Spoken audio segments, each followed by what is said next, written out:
Good evening. So Yes, I'll give you introduction. you go ahead. You can introduce and then I can start. Yeah. Good evening, one and all distinguished delegates, our eminent speaker for today.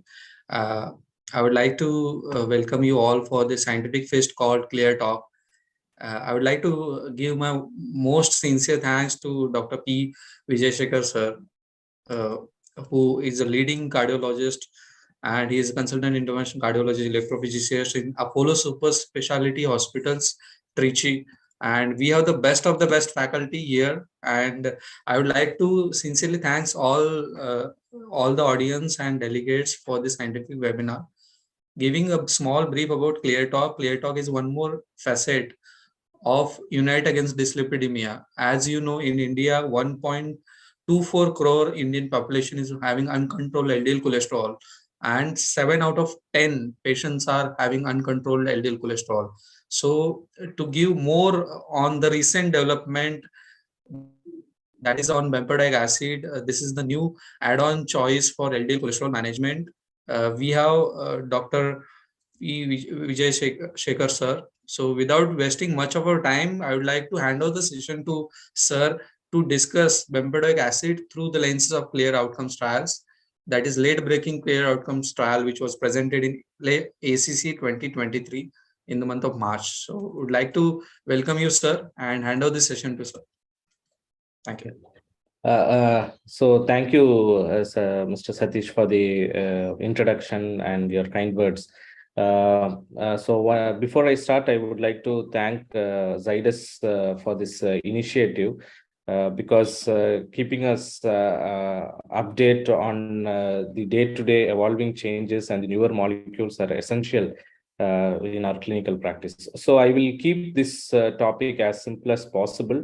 So, I mean, this is as Satish has already highlighted, it is a very recent update that has been published or discussed in the ACC 2023, and it's about the outcomes of bempedoic acid. So, the background is that we know that most of the lipid lowering therapies although they target different fractions of lipids like the LDL, HDL, the apolipoprotein, and the triglycerides, and so on. Most of the cardiovascular outcomes are directly related or correlates well with the LDL reduction. So the mortality benefit or the atherosclerotic risk is correlates well with the LDL-C levels. And for lowering the low density lipoprotein, what we have is the statins, which are the most commonest molecules that are currently available. But unfortunately, what happens in clinical practice is that this number may seem actually, alarming, but this is the true figures. Many studies have quoted that at least 70 to 80% of patients who receive statins, irrespective of the indication, whether be a primary prevention or secondary prevention, do not have the desired LDL-C levels. So the reason why we are unable to achieve is again multifold. It starts from again factors like sometimes the physician itself starts the patient on an inadequate dose of statin. The second thing is the patient does not want to take the statin because of poor adherence. And then as we have evolved, we have seen guidelines lowering the LDL numbers. And now we have reached a state where the lower is better. So all these factors put together, the drug reactions, everything put together, it is quite alarming that most of our patients are not on the desired LDL-C levels. So when we look at other therapies, lipid therapies, where we can achieve the necessary LDL levels, we have other molecules like ezetimibe and the PCSK9 inhibitors. Of course, ezetimibe is being used in addition as an add-on therapy to statins in most cases, because as an individual molecule, its LDL lowering efficacy is slightly lower. And PCSK9 inhibitors, by far the most potent lipid lowering agents available, but unfortunately, because of its cost constraints as well as its injectable nature, it's not universally available for everyone. So this is again the slide to just to depict that the importance of LDL reduction. That is, for every 1 millimole per liter reduction in LDL, there is an incremental benefit. So this tells you that the lower the LDL-C levels, the better is the risk reduction. So I mean, it holds good for, like, say, for in all subset of patients. This is, you can see that with diabetes, without diabetes. So in all subset of patients, for primary and secondary prevention, it holds good. So now, again, as I told you, the lower is better, and that is what the trials have told. And I think till we were using statins as the predominant form of lipid lowering agents, we had definite goals, like say LDL less than 100 or LDL less than 70 in patients with atherosclerotic cardiovascular risk factors. But again, most of the insights of the lower, the better came from the PCSK9 inhibitors, because they were so potent agents that they were able to reduce LDL levels to even 20, 30, and they found no adverse effects. And in fact, they found more incremental benefits in terms of reducing the mortality as well as outcomes. So then, so this is, although PCSK9 inhibitors, we don't use it very rampantly, but the data we have derived from these trials are very, very important in our clinical practice, because if we are able to achieve lower LDL levels, the more lower it is, the better it is for the patient. So we can also see that the guidelines are also making it more and more stricter. This is again based upon these trials. Like you can see in 2016 what the guidelines were, and now you can see the latest 2019 guidelines. So there is a more stringent, I mean, or a more stricter cutoffs set up for LDL-C levels. Again, that is based upon all these PCSK9 inhibitor trials. So we can see that you can see that apart from statins, as I already told you, we have ezetimibe and PCSK9 inhibitors. So statins, when you choose a moderate intensity statin, that is either rosuvastatin of 10 milligram of atorvastatin of or 20, then the reduction is 30%. And when it comes to high intensity statin, that is when you use atorvastatin at a dose of 40 to 80 milligram or rosuvastatin at a dose of 20 to 40, then the risk reduction is 50%. So what you achieve by combining an ezetimibe is an additional 15% reduction in statin. And as I previously highlighted, PCSK9 inhibitor is by far the most potent lipid lowering agent available, with a 60% reduction in the LDL-C reduction. So this again is a re-emphasis of the previous slides, that the current guidelines make it request, or I mean advise the LDL-C level to be as low as possible. So in very high risk patients, the LDL goal should be less than 55, and in high risk patients, it should be less than 70. So now this again tells you why it is, although we have enough evidence to tell that use a high intensity statin, or if not, you can use add-on therapy in the form of ezetimibe, or you can use more potent agents. What the real world data tells you is that, so this is the Da Vinci study. So they have looked at close to 6,000 patients, and what they have found is that only 1/3 of patients are receiving high intensity statin. So this is again, which means a vast majority of patients are not on the prescribed dose of statin. Again, it can be due to multiple reasons that have been already quoted. And again, in patients who are receiving high intensity statin, only 30% of them achieve the lipid goals. So this is again going to say that there is a lot of unmet need in this area, where again we have to increase the usage of lipid lowering agents, or we need additional agents to get the LDL goals in the range prescribed. So again, this holds good for very high risk patients. The previous data was overall study.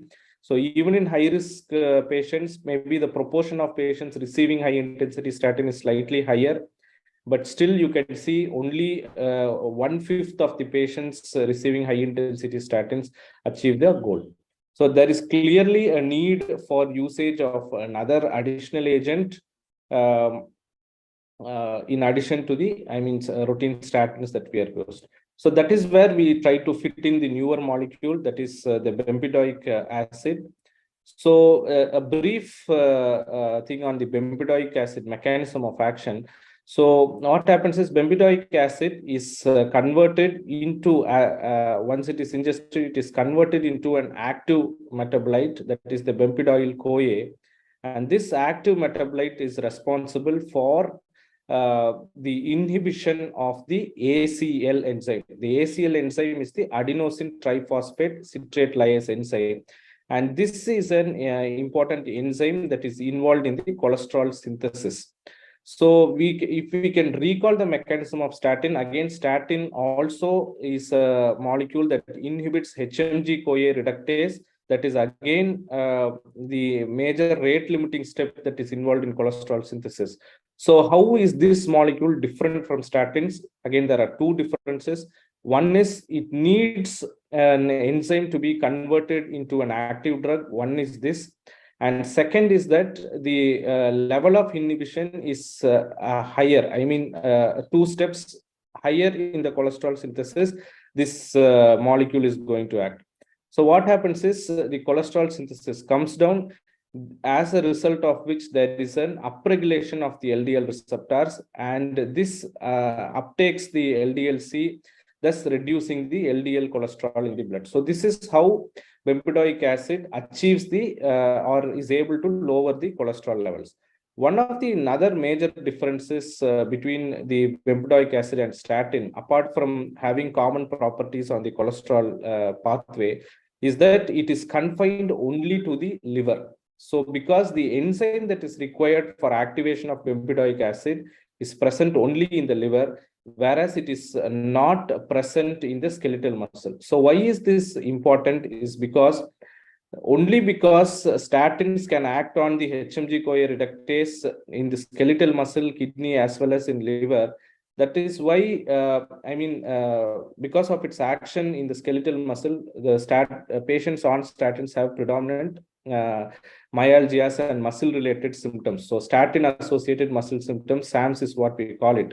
That is because of the non-specific nature of statins acting on multiple organ systems. Whereas bempedoic acid confines itself only to the liver, and hence the most common or one of the important side effects why patients do not tolerate high-intensity statin is overcome by this molecule. So some of the important pharmacokinetic and pharmacodynamic properties that are clinically relevant we can discuss. So I have already told you what is the importance of the active metabolite. Because the enzyme is confined only to the liver, there is a lesser risk of muscle symptoms compared to statins. And then apart from the action on the ACL enzyme, they have found that it also has additional effects on this molecule, on this enzyme, that is the AMP activated protein kinase. This is an important molecule, enzyme that is involved in inflammatory pathway as well as in carbohydrate metabolism.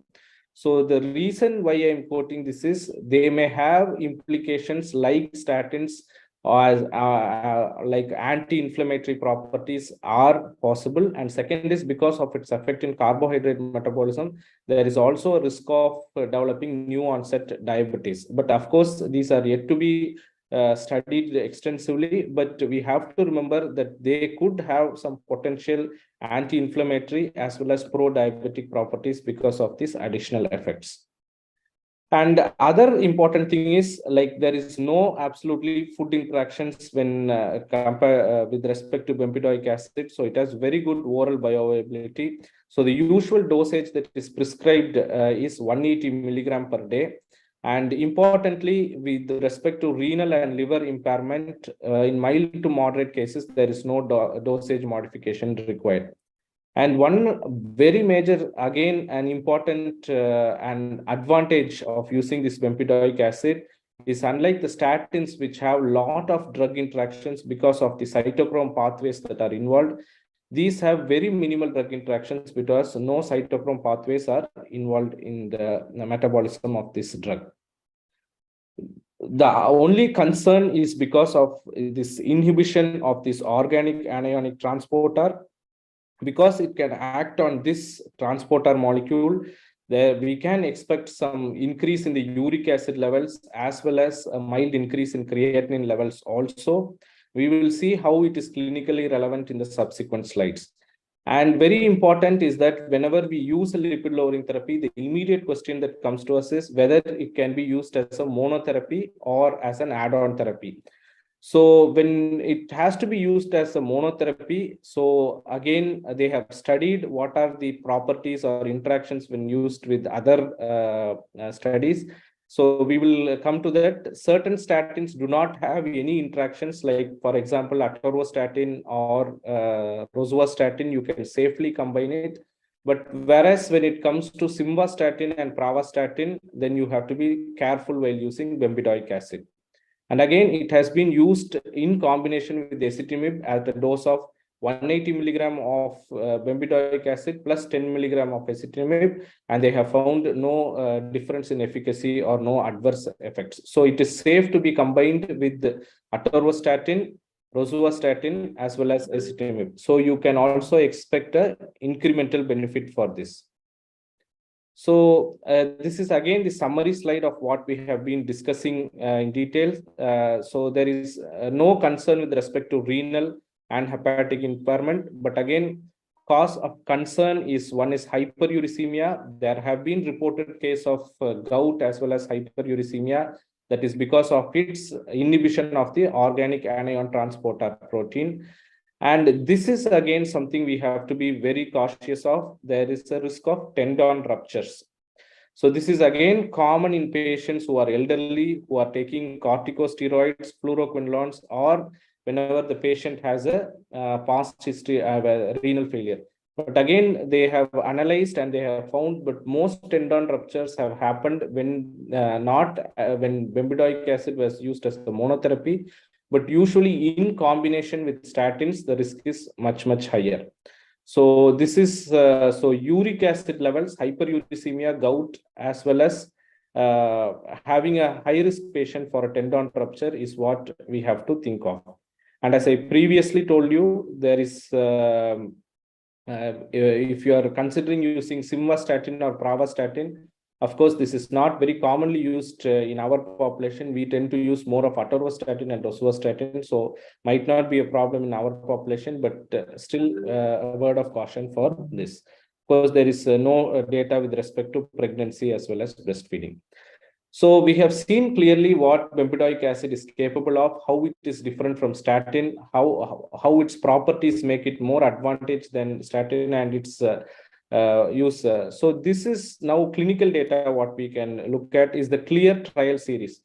So there are 4 different things, like the CLEAR, Harmony, Wisdom, Serenity, and Tranquility. All these are phase 3 trials. So what has to be just emphasized is that I won't go into the details. They have tried in all a subset of patients, that is in patients who already were tolerating a maximum dose of statin. And if you want to have an additional LDL-C reduction, they have used bempedoic acid as an add-on therapy. So in addition to statins, maximally tolerated statins. And the other subset is Serenity and Tranquility is in patients who were statin intolerant. So either they were taking low dose of statins or they were completely intolerant to statin.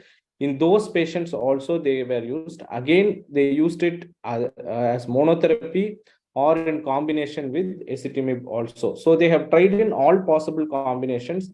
And what they found was, in irrespective of whether they used it with baseline statin therapy, with ezetimibe, or in patients who did not have, who were unable to tolerate statins, all these patients have a significant reduction of the compared to placebo, they had a significant reduction in the LDL-C levels. So we have enough phase 3 data to tell that bempedoic acid as a monotherapy on top of maximally tolerated statins, and as an addition to it, as a combination along with ezetimibe, in all subgroups, there is a clear-cut reduction in LDL-C reduction. But whether these things transform into outcomes, benefits, is what we are looking at the CLEAR outcomes trial. So this is what the highlight. It was published in the recent ACC 2023. So what is the subset of patients where they have studied in statin intolerant patients? That is, either patients were taking low dose of statins or they were unable, discontinued statins due to reasons, due to adverse effects of the statins. So the reason why this study came is that we know that the significant patients have statin intolerance, and so bempedoic acid is a newer molecule. We have discussed in detail how it is advantageous, and we have enough phase 3 trial data to show its LDL-C lowering capabilities.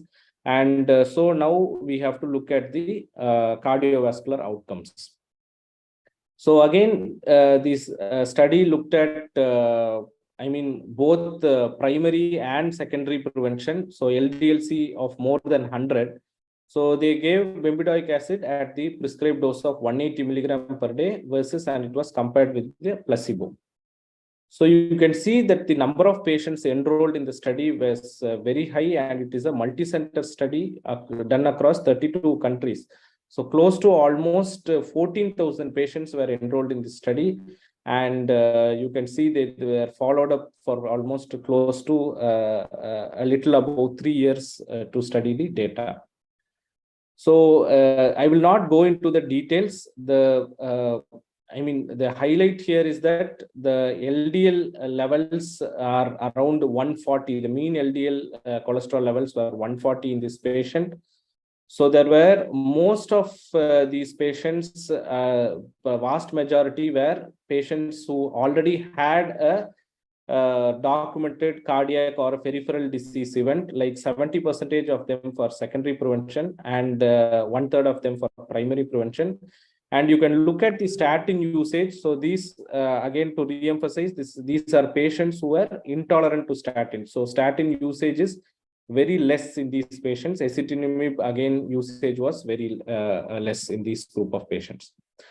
So they looked at the 4-component major adverse cardiac events. That is, this is a combined endpoint of non-fatal MI, non-fatal stroke, coronary revascularization, as well as cardiovascular death. So a combination of all these things, they used it as a primary endpoint. And then they used other secondary endpoints, like either the components of the 4-component MACE as well as the 3-component MACE. So they comprehensively, so this is very important because they have comprehensively looked at myocardial infarctions, strokes, the need for repeat revascularizations, as well as mortality. So everything put together, they have looked into. So again, you can see that both with respect to primary as well as secondary endpoints, there is a relative risk reduction which satisfies the statistical significance. And so importantly, so in this subset of patients, there is a 13% reduction when you take the primary endpoint, and then 15% reduction with respect to the 3-component MACE, 23% reduction in myocardial infarctions, both fatal as well as non-fatal. And again, with respect to coronary revascularization, also the 19% lower risk. So this is the LDL-C reduction. So on an average, 20% LDL-C reduction. If I can recall, the average LDL in these patients were 140. And also HSCRP was also significantly lowered in these subset of patients. So whenever a drug is efficacious, so what we have to again look at is the safety concern. So you can see with respect to muscle related side effects, there is not much. So myalgia or discontinuation due to myalgia is not there in bempedoic acid. And again, one another concern is the new onset diabetes because of its additional action on that AMP protein kinase. Again, that has in this outcome data, it has not proven to be significant.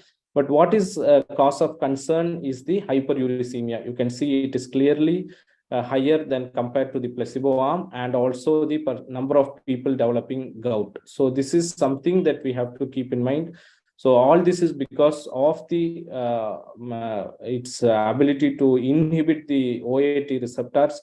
So there is a mild increase in creatinine and also elevation in uric acid. So this is again we have to keep in mind.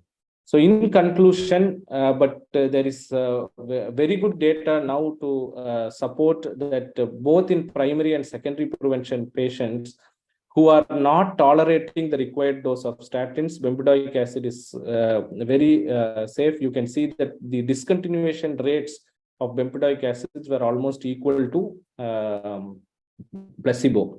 And good LDLC and HSCRP reduction. And importantly, these numbers or the LDLC reduction and HSCRP reduction were translated into hard endpoints, like in the form of a 4-component MACE reduction, myocardial infarction reduction, and coronary revascularization reduction.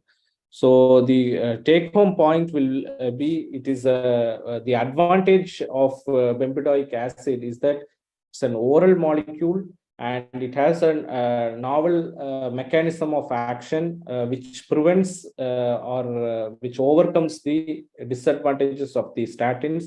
And very importantly, it has shown that it can not only reduce the LDL, but it also translates into good cardiovascular outcomes or risk reduction in terms of the major adverse cardiac events. So thank you. And once again, thanks Zydus for the opportunity and also taking this initiative, because it's a very recent update that has come up, and Zydus is very proactive in taking this message across all physicians and cardiologists, and because it is the need of the hour, because many of our patients are not on adequate dose of statins or the LDL goals are not met. So thanks again, and I will be happy to answer any questions or invite any discussion on the topic. Thank you. Thank you so much, sir, for such a lucid and interactive presentation, very comprehensive session on ClearTalk and clearing all our doubts on bempedoic acid. There are a few questions which have come online that initially you were speaking about ESC 2019 guidelines. So there's one question related that how low one can target LDL cholesterol, because there are some guidelines which are saying that LAI is 50 milligram per deciliter. There are some guidelines saying about 40 milligram per deciliter. How low one can? So the thing is, like, I mean, with every guideline that is coming up, the margin has been lowered. So now what they have not mentioned any safe limit like that, but what they recommend is that the lower is better. If you are able to get a patient in, so say very high risk patient according to the ESC guidelines, if it is less than 55, yes, it is well and good. In high risk patients, it is less than 70, it is well and good. So they have not mentioned how low you have to go, less than 55 or less than 70, but whatever data we have from the PCSK9 inhibitor trials, there have not been any major setbacks, even when you get your LDL levels to even in the range of 30 and so on. So, but that may not be practically achievable in all patients. But the take-home point is that although there is no clear-cut number on how low is it, I mean, it is safe to go. It is just what we have to understand. It is that lower is better, and there is no risk with lowering the LDL as much as possible. Thank you so much, sir. Next question is the patient, doctor is asking about, he's having patient with hypertension and diabetes mellitus. So he is already prescribing statin, 40 milligram per deciliter, that is atorvastatin. Whether he should increase the dose of statin or add bempedoic acid to his current regimen, and he the present LDL LDL of this patient is around 101 milligram per deciliter. Yeah, so the thing is like now this is probably I understand it is for primary prevention. So because the patient has not had an atherosclerotic cardiovascular risk event, he is a diabetic. But even in patients with the diabetic, the patient is already on a high intensity statin. So from the baseline, if he was able to achieve almost a 50% reduction in the LDL-C levels, I think that is fairly okay. Again, there are some high risk predictors in diabetes where you want to get it low. If the patient falls into that particular category, like a very high risk group, then probably we want to get it even more lower. So maybe he can risk stratify his patient to see if the patient has any of the high risk features, and accordingly he can take a call. So how you understand that this is a very high risk patient and this is a very low risk patient? What app or any suggestion would you like to give so that it would be beneficial for each one of us? Yeah, so there is this 10-year atherosclerotic ASCVD risk calculator is there. So that will tell you how much is the risk for that particular patient. That includes a lot of variables, like it's mostly clinical variables. It is widely available on the net as well as as apps also. You have to just enter the data there, and then it gives a percentage of whether the patient falls into a category of high risk or moderate risk or low risk, like that. So it gives a percentage and so on. So 10-year risk percentage it gives. Thank you so much, sir. This next question is about whether bempedoic acid is safe in CKD patient or not. Yeah, specifically end-stage renal disease, they have not studied this molecule.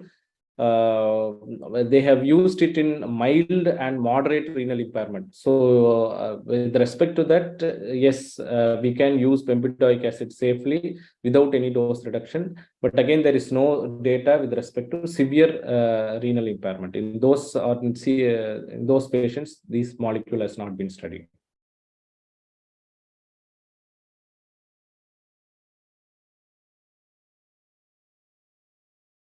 Sorry, I think you were muted. I didn't get your last question. Yes, sir. So there's next question. Does bempedoic acid affect triglycerides? Yeah, so the phase 3 trials have shown that they do have effect on the triglycerides also. They have studied different fractions like the HDL levels and the apolipoproteins as well as triglycerides, total cholesterol, all these things. So they have found that it has beneficial effects on all of these fractions of cholesterols. But most of the data has focused on the LDL because what we have found over years is only LDL-C reduction correlates with outcomes of mortality outcomes as well as cardiovascular outcomes. So although it may have benefit on triglycerides as well, whether that effect, whether it is the LDL lowering ability or the TGL lowering ability is not been studied, but yes, it has benefits on TGL lowering also. The next question is about can bempedoic acid can be used alone, and what are the risks for tendon rupture? So yes, bempedoic acid has been used as monotherapy. In 180 milligram per day, it has been used as monotherapy. One. Second, it can be used in combination with ezetimibe also. 10 milligram of ezetimibe plus 180 milligram of bempedoic acid. That combination can be used. And third is on top of statins, like maximum tolerated statin dose, say atorvastatin 40. 40 to 80 or rosuvastatin 20 to 40. So in those patients also, it is the same dosage. So there is no difference in dosage, whether you use it as a monotherapy, whether you use it in combination with ezetimibe, or whether you use it on top of the maximal tolerated statin dose. So the dose is same. Yes, you can use it as monotherapy also. If the patient is totally, statin intolerant, then you can use it as a monotherapy for getting your LDL reductions. I think the second question was tendon ruptures. So tendon ruptures, what the current recommendations is, one is if your patient is more than 60 years of age, or if the patient is already taking statin, high dose of statin, or if the patient has long-term corticosteroid usage, or if the patient is on fluoroquinolones, and if the patient has renal failure. So these are the subset of patients where the risk of tendon rupture is higher. So these are the patients you have to be little careful while using. And they have studied, like, most often when they have used it as monotherapy, there has not been much issues. Only when they used it along with high dose statins, the tendon ruptures happened. So that is what the current data tells you. That was the last question asked by the audience, and sir, it was indeed pleasure having you on this event called Clear Talk. Before we conclude, any final remarks would you like to give?